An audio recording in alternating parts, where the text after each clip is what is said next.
News is defined as a report of recent events or unknown information. So be the first to know about latest news highlights across the federal ministries, agencies and parastatals. This week on Ministry News.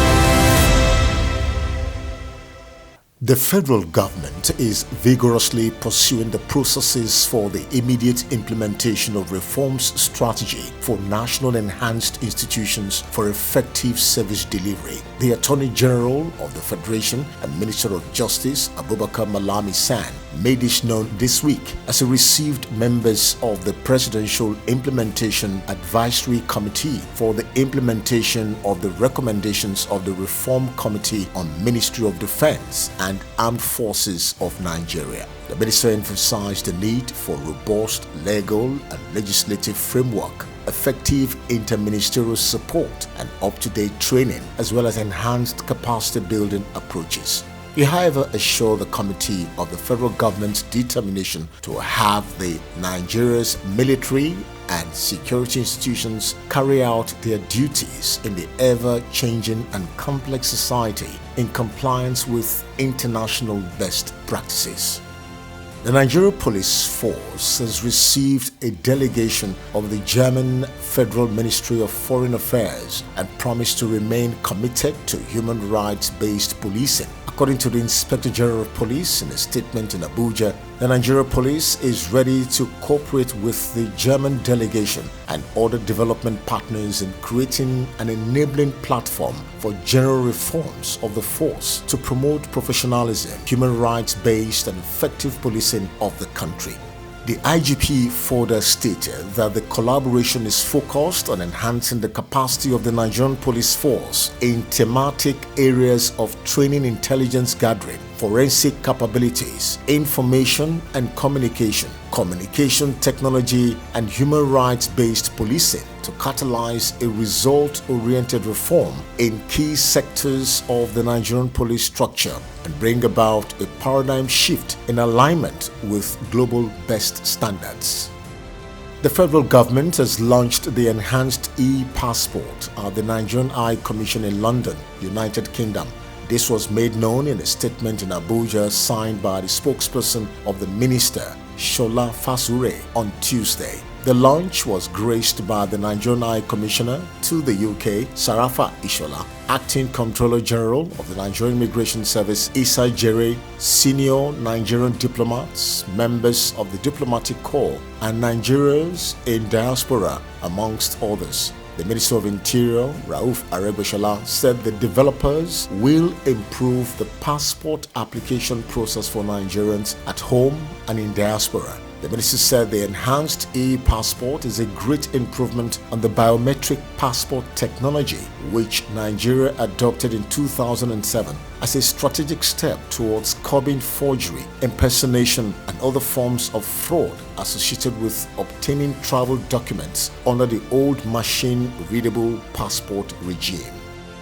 In order to ensure transparency, equity and justice in its recruitment processes, the federal government has successfully conducted computer-based tests for screening and the recruitment of over 19,000 officers into the Nigeria Immigration Service, Nigeria Correctional Service, Federal Fire Service, and Nigerian Security and Civil Defense Corps. The Ministry of Interior, under the leadership of Rauf Aregbesola, in a move that is unprecedented in the annals of the ministry, partnered with JAMB to carry out the test in order to give youth seeking employment equal opportunities to be employed in the services. The aim of the exercise is to further strengthen the current administration's policy thrust of ensuring transparency in the conduct of government business. The development, according to Mr. Aregbesola, is to ensure that thousands of people get employed without favoritism and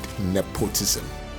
The head of civil service of the Federation, Dr. Folashade Yemi Esson, has called for robust collaboration between the Federal Civil Service Commission and the Federal Ministry of Finance, Budget and National Planning to help strengthen the performance of all the ministries, departments and agencies. The HOS who spoke at the closing ceremony of a 2-month training program for the reinforcement of the planning officers' cadre in the Federal Civil Service posited that this was necessary after observing that there has been an exponential decline in the capacity of most MDAs to discharge their planning, research and data management related responsibilities.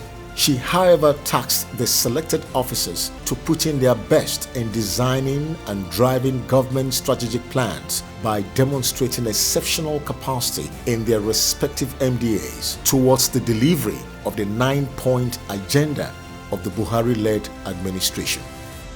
The federal government has made a shocking revelation that indicated that at least 30 children are lost to malaria daily in Nigeria, even though the data points to the fact that malaria prevalence is on a decline. Minister of Health Osagi Ehanire, who disclosed the information at a press conference in Abuja, said the situation calls for urgent action from local and international stakeholders to salvage the future of Nigeria, whose children are lost to malaria and other endemic diseases at early age in life. The minister made reference to the success recorded in the fight against malaria through the platform of the Rollback Malaria that was set up in 1998 by the World Health Organization with support from relevant regional and continental bodies, suggesting that the platform be strengthened to respond to the cases of malaria in Nigeria. The federal government, through the Federal Ministry of Agriculture and Rural Development, has inaugurated the National Egg Production NEG-PRO scheme in Kogi State with the aim to boost poultry farming across the country. While speaking at the inauguration in Lokoja, the National Poultry Desk Officer Department of Animal and Husbandry Services of the Ministry, Mrs. Vivian Iba, said the scheme was aimed at creating awareness and boosting egg production nationwide, as well as its marketing and utilization capacity of poultry products in Nigeria. She, however, noted that the National Egg Production Scheme was a 5-year program with its target to promote economic development, income, livestock, and job opportunity in Nigeria. She added that the scheme was expected to produce about 500,000 table eggs daily for local consumption, export and processing into egg powder for use in confectionery and pharmaceutical industry. The federal government has said the country is now in the position to embark on the local manufacturing of vaccines. The Director General of the National Agency for Food and Drug Administration and Control, NAFDAC, Professor Mujisola Adeyeye, who gave update to efforts to attain conditions set by the World Health Organization for the manufacturing of COVID-19 vaccines during a media briefing by the Federal Ministry of Health in Abuja recently, said the agency has successfully met 368 recommendations given by the World Health Body. Adeyeye said part of the requirement was that the agency would have to expand and equip its 2 drug and vaccine laboratories in Yaba and Oshodi to attain the specific standards. According to the DG, attaining the global benchmark in laboratory facility was a key requirement for proper regulation of vaccine manufacturing, which will also involve laboratory testing, clinical trials, and marketing controls. She further disclosed that even though Nigeria has fully met all the recommendations, the WHO will be sending a team to come and verify them before a formal certification is issued to Nigeria. The Minister of Labour and Productivity, Dr. Chris Ngige, has disclosed that the Federal Ministry of Finance and National Planning has commenced the disbursement of funds to universities on Wednesday. The minister said the government had already fulfilled the payment of the first tranche in January and was about to pay another 22.72 billion naira in allowances. He said the 30 billion naira revitalization fund is already in the account of the National University Commission and ready for disbursement to the schools. ASU had initially given the federal government a 21-day ultimatum over the failure of the government to implement the agreement reached with it. And finally, on Ministry news, the Senate on Tuesday resolved to detach the budget of the Federal Roads Maintenance Agency (FEMA) from the fiscal annual budget of the Federal Ministry of Works and Housing. The Senate Committee on FEMA made the request known to the Minister of Works and Housing, Babatunde Fashola, and officials of the Road Maintenance Agency during a budget session at the National Assembly.